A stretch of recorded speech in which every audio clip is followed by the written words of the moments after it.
Yesus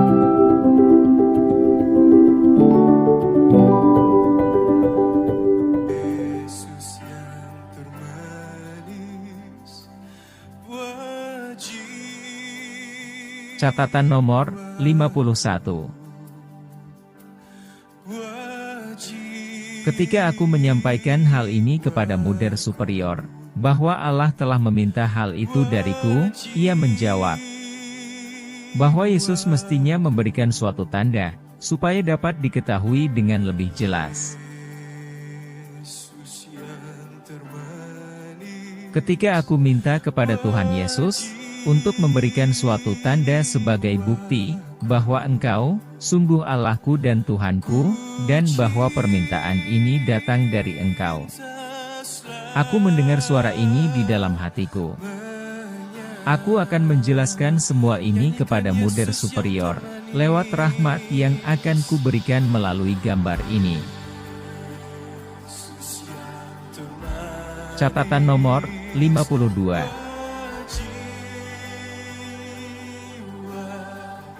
Ketika aku berusaha menghindar dari ilham-ilham batin ini, Allah berkata kepadaku, bahwa pada hari penghakiman, Ia akan menuntut dariku tanggung jawab atas sejumlah besar jiwa.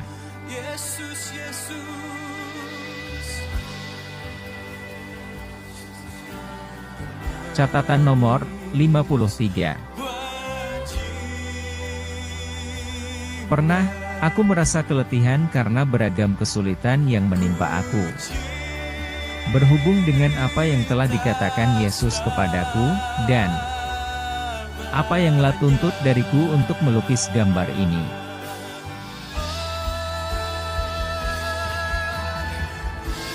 Maka, aku menata pikiranku untuk mendekati Pater Andras, sebelum aku mengikrarkan kaul kekal, dan untuk minta kepadanya supaya membebaskan aku dari semua inspirasi batin ini, dan dari kewajiban untuk melukis gambar ini. Sesudah mendengarkan pengakuanku, Pater Andras memberikan jawaban ini kepadaku.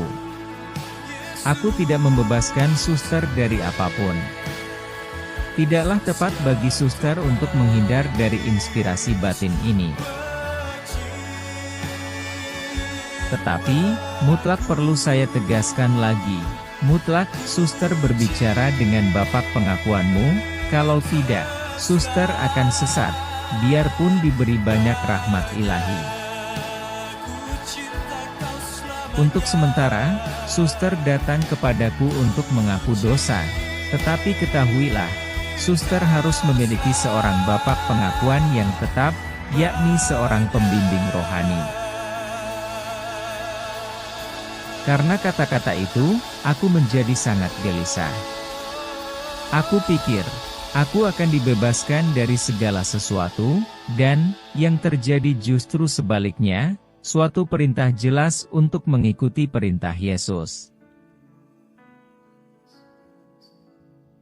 Dan sekarang, masih ada siksaan lain, karena aku tidak memiliki seorang bapak pengakuan yang tetap.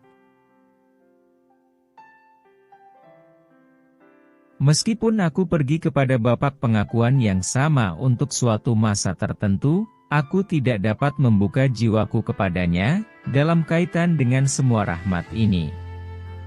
Dan ini menimbulkan rasa sakit yang tak terperikan dalam diriku. Maka, aku minta kepada Yesus untuk memberikan rahmat ini kepada orang lain. Sebab, aku tidak tahu bagaimana menggunakannya, dan hanya menyia-nyiakannya. Yesus, kasihanilah aku. Janganlah mempercayakan hal-hal yang sedemikian besar kepadaku. Karena Engkau tahu, bahwa, aku ini hanyalah sebutir debu. Tetapi, kebaikan Yesus itu tidak terbatas. Ia telah menjanjikan kepadaku pertolongan yang kasat mata di bumi ini.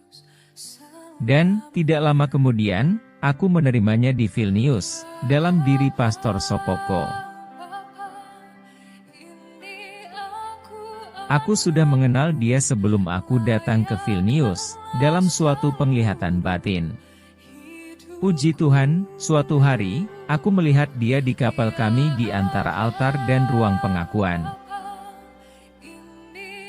Dan tiba-tiba, aku mendengar suara dalam jiwaku yang berkata, "Inilah bantuan kasat mata bagimu di bumi ini. Ia akan membantu engkau melaksanakan kehendakku di bumi ini."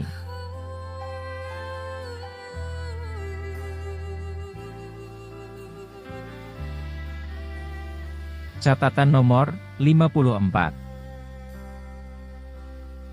Suatu hari, dalam keadaan letih karena semua ketidakpastian itu, aku bertanya kepada Yesus, "Yesus, benarkah engkau ini Allahku, atau salah satu jenis hantu?"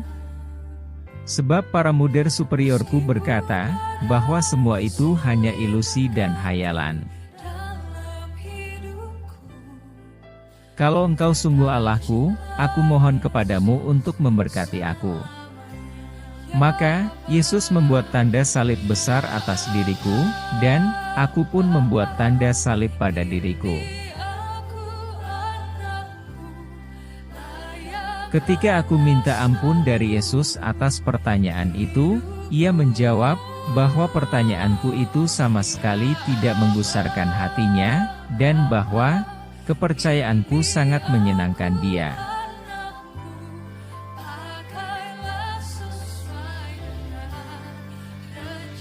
Catatan nomor 55. 1933. Nasihat rohani yang diberikan kepadaku oleh Pastor Andras SJ. Pertama, suster tidak boleh menghindar dari inspirasi batin ini, tetapi katakanlah selalu semua itu kepada Bapak pengakuanmu. Kalau suster yakin bahwa inspirasi batin itu tidak hanya berkaitan dengan dirimu sendiri, artinya, semua itu bermanfaat untuk jiwamu dan untuk jiwa-jiwa lain, aku mendesak suster untuk mengikutinya. Suster tidak boleh mengabaikannya, tetapi selalu melakukannya dengan berkonsultasi dengan Bapak pengakuanku. Kedua, kalau inspirasi batin itu tidak selaras dengan iman atau semangat gereja, harus langsung ditolak sebagai sesuatu yang datang dari roh jahat. Ketiga, kalau inspirasi itu tidak berkaitan dengan jiwa-jiwa, pada umumnya, atau tidak sungguh bermanfaat bagi mereka, suster hendaknya tidak menanggapinya terlalu serius, dan kiranya akan lebih baik untuk mengabaikannya. Tetapi, hendaknya suster tidak mengambil keputusan seorang diri. Sebab, dengan mudah akan tersesat, meskipun rahmat-rahmat Ilahi yang besar. Rendah hatilah. Rendah hatilah. Dan sekali lagi, rendah hatilah. Karena manusia tidak dapat berbuat suatu pun dari dirinya sendiri. Segala sesuatu itu murni karena rahmat Allah. Suster berkata kepadaku, bahwa Allah menuntut kepercayaan yang besar dari jiwa-jiwa, maka, kamu harus menjadi orang pertama yang menunjukkan kepercayaan itu. Dan satu kata lagi, terimalah semua ini dengan pikiran yang jernih. Inilah kata-kata dari salah seorang Bapak pengakuan. Suster, Allah sedang mempersiapkan banyak rahmat istimewa bagimu, tetapi berusahalah membuat hidupmu sebening tetes air mata di hadapan Tuhan, dengan tanpa mempedulikan apa yang dipikirkan orang lain tentang suster. Biarlah Allah cukup bagimu, hanya Dia.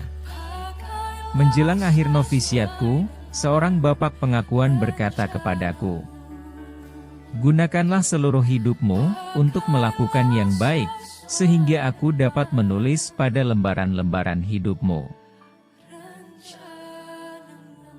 Ia menggunakan seluruh hidupnya untuk berbuat baik. Kiranya Allah mewujudkan semua ini dalam diri suster. Pada waktu yang lain, Bapak Pengakuan berkata kepadaku, "Bersikaplah di hadapan Allah, seperti janda miskin dalam Injil." Meskipun uang yang ia masukkan ke dalam peti persembahan itu kecil nilainya, di hadapan Allah, nilainya jauh lebih tinggi daripada semua persembahan besar dari orang-orang yang lain. Pada kesempatan lain, aku mendapat nasihat ini.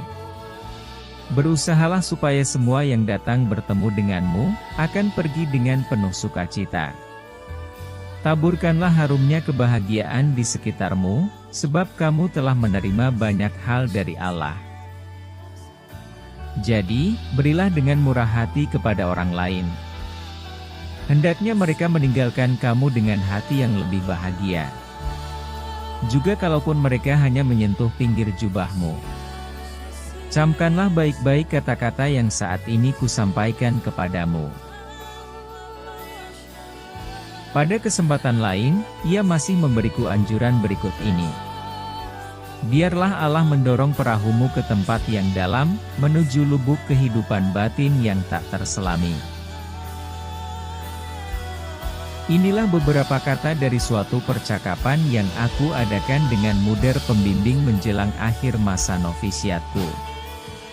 Suster, biarlah kesederhanaan dan kerendahan hati menjadi ciri khas jiwamu. Jalanilah hidupmu bagaikan seorang anak kecil yang selalu percaya, selalu polos dan rendah hati, puas dengan segala sesuatu, ceria dalam segala situasi. Sementara orang lain diliputi ketakutan, suster akan melangkah dengan tenang, berkat kesederhanaan dan kerendahan hati. Suster, ingatlah ini sepanjang seluruh hidupmu. Sebagaimana air mengalir dari gunung, turun ke lembah-lembah, demikian juga rahmat Allah, mengalir hanya ke dalam jiwa-jiwa yang rendah hati. Bersambung ke catatan nomor 56.